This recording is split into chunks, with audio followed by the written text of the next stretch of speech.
नमस्ते कलेक्टर साहब, मैं शिकारपुर का चौधरी हूं। आज आपने हमारे जिले की कलेक्ट्री का चार्ज लिया है, इसलिए मैं आपको बधाई देने आया हूं। आप बाहर जाइए और फिर हमारी इजाजत लेकर अंदर आइए। आज तक मुझे किसी से इजाजत लेकर मिलने की जरूरत नहीं हुई कलेक्टर साहब। मैं तो चीफ मिनिस्टर के कमरे में भी यूं ही दाखिल हो जाता हूं। ये चीफ मिनिस्टर का कमरा नहीं है, ये कलेक्टर का ऑफिस है। आप बाहर जाइए और अपने नाम और काम की चिट भेजिए।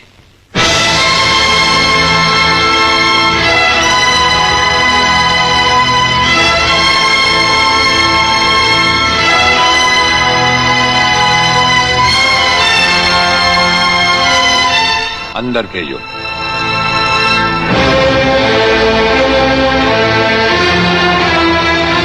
अब तो बधाई दे सकता हूं ना? मुबारक हो। हम अजनबियों से हाथ नहीं मिलाते।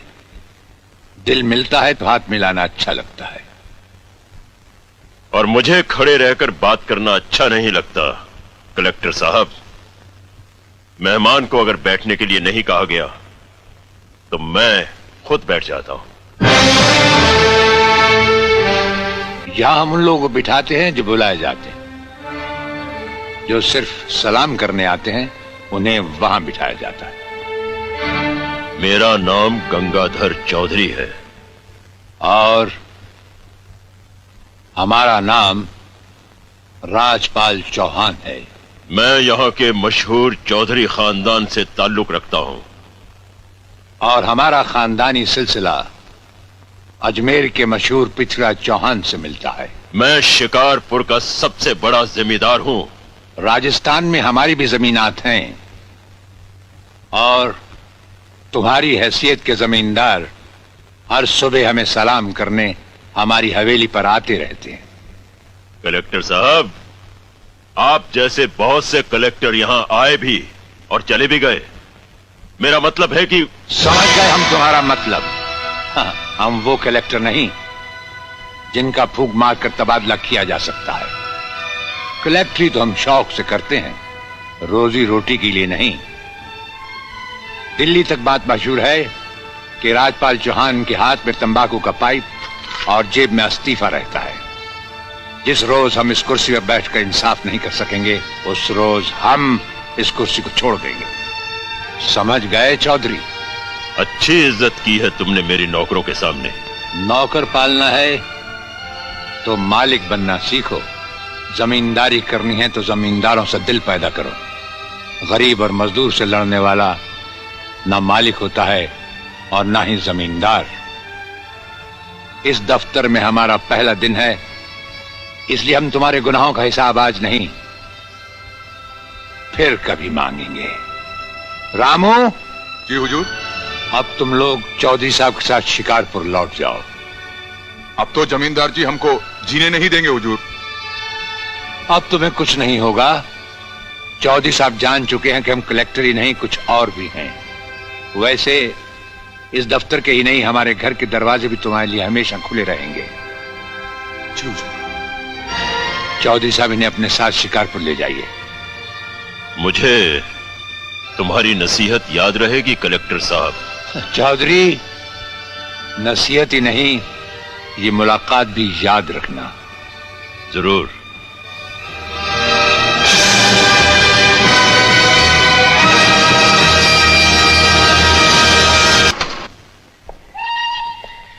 Good evening sir. सर, सारे जमींदारों ने इस फॉर्म पर दस्तखत कर दिए हैं, सिवाय शिकारपुर के चौधरी के। उसने तो मुझसे मिलने तक से भी इनकार कर दिया। चौधरी को फोन पर बुलाओ। जी।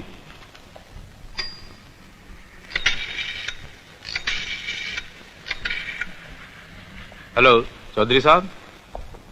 Sir, he is on the line. Gangadhar Chaudhary, तुमने हमारे तहसीलदार साहब को मिलने से इनकार कर दिया। इसका अंजाम जानते हो? अंजाम सोचना चौधरियों का काम नहीं होता कलेक्टर साहब। बिन बुलाए मेहमानों को बिठाना आपकी आदत नहीं, और बिन बुलाए मेहमान से बात करना हमारी आदत नहीं।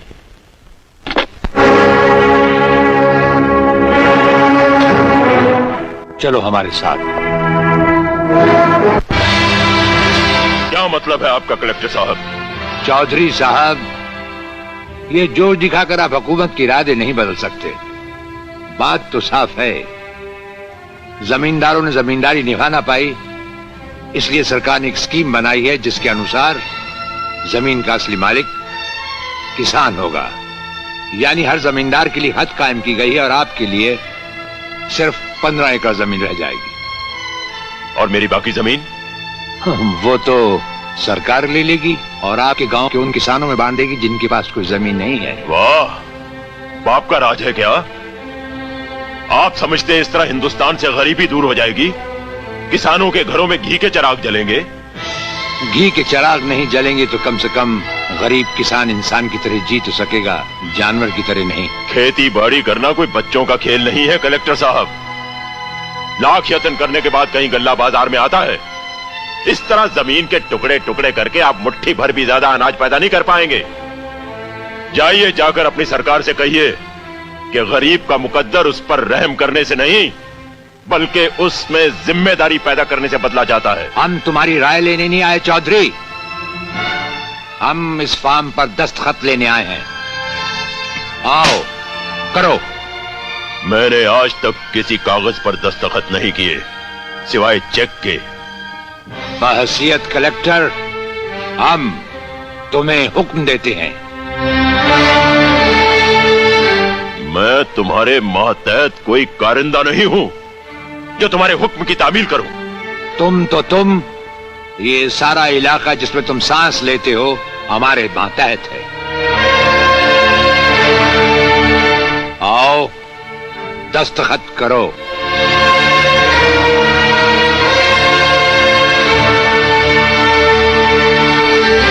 वरना हम बहैसियत कलेक्टर अपना इख्तियार इस्तेमाल करना भी जानते हैं।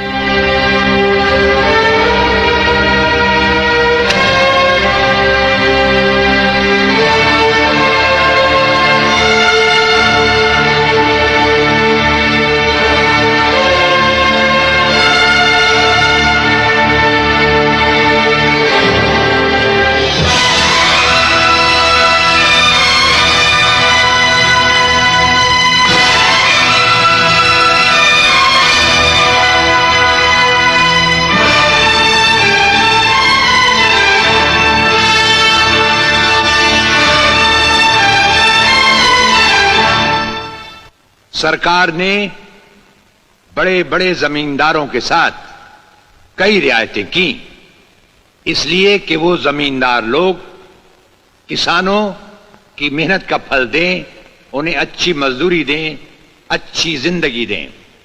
मगर ऐसा नहीं हुआ। हमारे अक्सर जमींदारों ने, जिनकी बड़ी बड़ी जमीनें हैं, सरकारी रियायतों का लाभ तो लिया मगर हमारे लाखों और करोड़ों किसान भाइयों को उनका हक नहीं दिया। इसलिए सरकार ने फैसला किया है कि खेती किसान की होगी जो उस पर काम करता है, जमींदार की नहीं जो उस पर आराम करता है। आज से इस गांव का हर किसान 6 एकड़ जमीन का मालिक होगा और आज से तुम किसी जमींदार के गुलाम नहीं हो। रामू गुजर,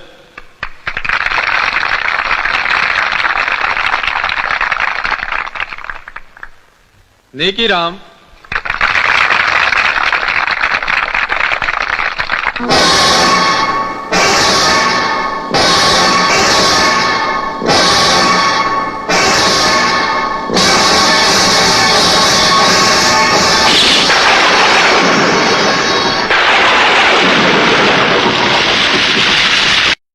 कहां मर गई थी तुम्हारी खुददारी जब तुम पानी की एक एक बूंद के लिए तरसते थे? इसी चौधरी खानदान ने तुम्हारे लिए कुएं खुदवाए थे। कहां मर गई थी तुम्हारी खुददारी जब इस गांव में सूखा पड़ा था और तुम लोग अनाज के एक एक दाने के लिए तरस रहे थे, इसी चौधरी खानदान ने तुम्हारे लिए अनाज के गोदाम खोल दिए थे। आज तुम्हारे हाथ में 6 एकड़ कागज के टुकड़े क्या आ गए? तुम चौधरी खानदान के एहसान भूल गए? खेती सिर्फ बरसात से नहीं होती, रुपए बोने पड़ते हैं। आज अगर मैं अपना हाथ तुम्हारे सर से उठा लूं तो कल से तुम्हारे घरों में चूल्हे नहीं जलेंगे। आज तुम्हें फैसला करना होगा। एक तरफ चौधरी जिम्मेदार है जो तुम्हारे बहुत करीब है, और दूसरी तरफ हुकूमत है जो तुमसे कोसों दूर है।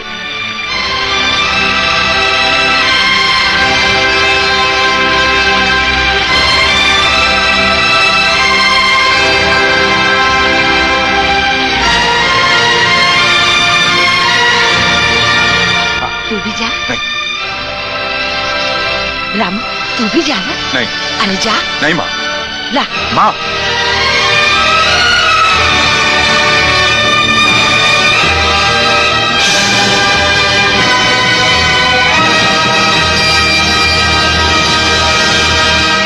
मैं कुछ सुनना नहीं चाहता। तुम बार बार शिकारपुर का दौरा करो, वहाँ के किसानों को समझाओ कि हुकूमत उनकी दोस्त है, उनके करीब है, उनकी मददगार है, उनसे दूर नहीं। सर, उन लोगों में गुलामी का एहसास इतना ज्यादा है कि वो चौधरी की मर्जी के खिलाफ कुछ करना तो दूर की बात, दबी जबान में शिकायत भी नहीं कर सकते। उन्हें गुलामी पसंद है, मगर चौधरी की नाराजगी हरगिज नहीं। तो फिर वहां एक पुलिस चौकी खोलो और उनमें हिम्मत और यकीन पैदा करो। मगर सर, हम वहां हर किसान के आगे पीछे पुलिस तो रख नहीं सकते। जब तक कोई शेरदिल किसान चौधरी के खिलाफ खड़ा ना हो जाए, हम कुछ नहीं कर सकते। तो तब तक क्या चौधरी अपनी मनमानी करता रहेगा? इंस्पेक्टर में काम का नतीजा चाहिए, बहाने नहीं। तो फिर सर, हम वहां एक ऐसे आदमी को भेजना चाहिए जो शेर का दिल और हाथी की ताकत रखता हो, जो चौधरी के लिए दहशत बन सकता हो और किसानों के अंदर यकीन पैदा कर सकता हो। ऐसा कोई है तुम्हारी नजर में? यस सर, वही सूरज सिंह जिसने रतन चौधरी के सारे अड्डे बंद कर दिए थे। कहीं उसे दौलत और लीडरी का शौक तो नहीं? वो गरीबों का हमदर्द है सर। साहब हैं? जी। नमस्कार सर, मैं सूरज हूँ। आओ सूरज, आओ, बैठो। आपने मुझे याद किया? हाँ सूरज, हमने तुम्हें याद किया। ये तुम अपने पास रखो। सर, ये तो कल मैंने उस फकीर को। हाँ, बनाकर फकीरों का हम भेस गालिब तमाशाए अहले करम देखते हैं। सूरज, मैदान जंग में लड़ना बहादुरी तो होता है, मगर दान देना सबसे बड़ी बहादुरी कही गई है। तुम यकीनन एक बहादुर इंसान दोस्त हो, इसीलिए हम तुम्हें शिकारपुर भेजना चाहते हैं, 6 एकड़ जमीन का मालिक बना। मगर सर, दान देने वाले दान लिया नहीं करते। ये हम जानते हैं सूरज, ये जमीन तुम्हें दान नहीं इसलिए दी जा रही है कि तुम फौजी हो और फौज में तुमने वीर चक्र प्राप्त किया है। लेकिन शर्त यह है कि वहां जाकर तुम खेती करो। कहो, कर सकोगे? खेती तो मेरे बाप दादा का पेशा है सर। शर्त मेरी भी है, वो ये कि मुझे मंदिर के बाजू वाली जमीन चाहिए, वरना वो जमीन खुद मैं लूंगा ही लूंगा। वो क्यों?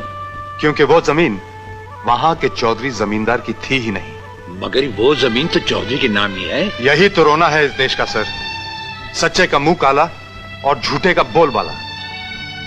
मगर तुम्हारे पास इसका कोई सबूत है?